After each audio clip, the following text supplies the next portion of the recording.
If your Shopify product pages feel slow, there's a good chance you're losing customers before they even get to the add to cart button. And if you think about it, slow Shopify pages, they don't just hurt user experience, they hurt conversions, SEO, and ad performance too. So it's really important to make sure that your product pages are as fast as possible. And if there's anything that could be affecting that speed, that you take care of it. Think about it like this.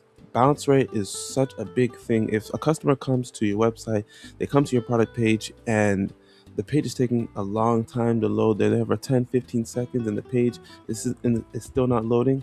Customers are going to bounce. They're just going to go to the next website and they're going to leave your website, and they don't want that.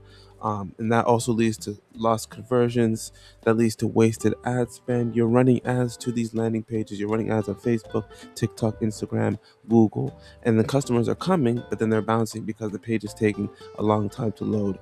And then also, if you think about mobile uses as well, a lot of customers, most customers these days are shopping on their phone, and so it's because everything is quick. If a customer comes to your website and then all of a sudden the product page is taking forever to load, these mobile users are going to bounce as well.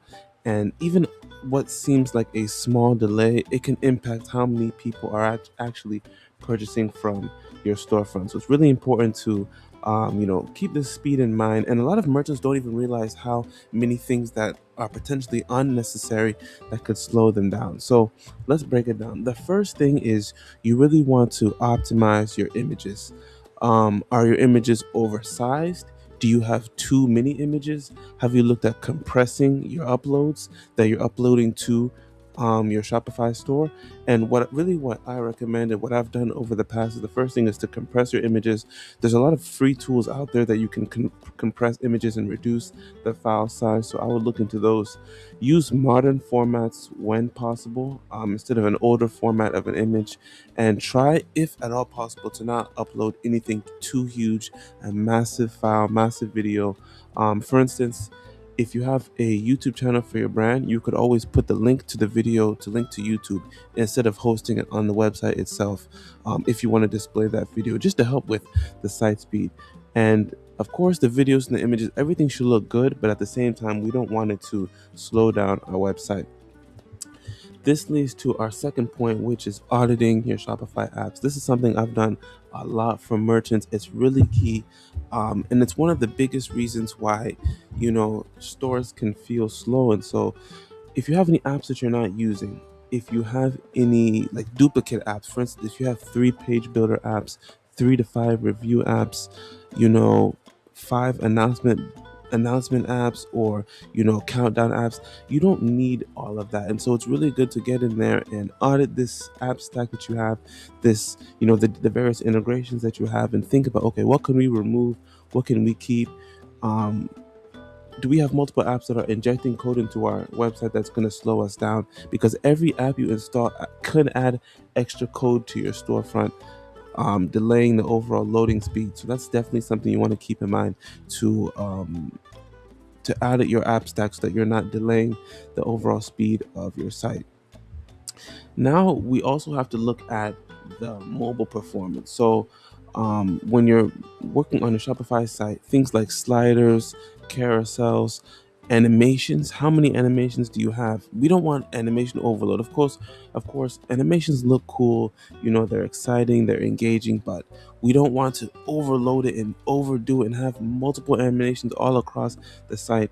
Because especially since we want to focus on this mobile performance and we want to optimize for a mobile first experience, it's really important that we keep these things in mind. And most Shopify traffic, most website traffic, as I'm sure you know, is mobile. So that's really where your speed matters most. And that's really what we want to keep in mind there. And a lot of times it has to do with just simplification as well. So do you have on your product page, do you have too many widgets? For instance, if we're looking at Dollar Shave Club here, we can see they have a chat widget. We see they have some type of subscription. I'm not sure if this is an app or this is custom built. So their product page here is fairly simple, which is why when you reload the page, you see that it loads pretty quickly because they don't have too much going on here. But you don't want to have too much clutter, too many widgets, unnecessary sections that might slide in and disappear and fade out.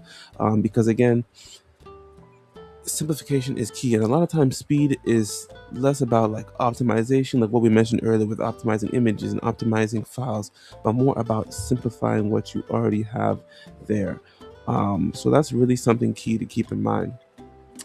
Something else, going back to how to use AI to solve a lot of problems as a Shopify merchant, is you can actually even use ChatGPT to help troubleshoot some of these speed issues. So you could run a Lighthouse page speed report, take those results, paste it in the ChatGPT, and then ask it for any optimization suggestions. Now, of course, don't just blindly follow whatever the AI is saying. Of course, you need to do research and make sure that whatever you're going to implement, whatever you're going to do, is something that's actually going to benefit your site. But AI definitely can help you get the ball rolling, to make improvement ideas. You can ask it, like we said, for help, how to optimize and how to make improvements based on the data from the results, identifying any render blocking issues or any issues that may come across, and then help you prioritize fixes as well. So how it could be set up is you could paste your results and then say, hey ChatGPT, or here's my Shopify page speed report. What should I fix first? And that'll help you get the ball rolling to really simplify this report into actionable bite-sized steps. So those are just some things to keep in mind. And one thing is that every site is different, right? So one thing that might work for one site might be different for another site, because you're going to have different a different setup. You might have different app stacks. You might have different the images that you might have, or the content might be different on one site versus another site. So it's going to be different for every single site. um and at the end of the day, it might not the goal is not to get like a perfect score, right? When you run these page speed reports, it's not necessarily get a perfect score, but we do want our store to be fast. So taking some of the points that we mentioned here to help make these optimizations can really help you out as a merchant. And if you want help improving your Shopify speed, your store speed, improving conversions, or improving the overall experience of your Shopify website, please feel free to visit our website. The link is in the description. Feel free to take a look around some of the things that we offer, some of the things that we've worked on, what other customers and other clients have been saying. We're working on a lot of cool stuff lately, and a lot of exciting projects, and definitely would love to have you take a look around the site and see some of the things that we're working on. And if you like videos like this, feel free to subscribe. Love to put out helpful videos like this for other merchants who are looking to improve their experience online as Shopify merchants. But once again, I do hope this video was helpful. If you have any questions at all, if you're looking to implement this into your Shopify setup, please feel free to reach out. I'll be more than happy to have a conversation and see how we can help out.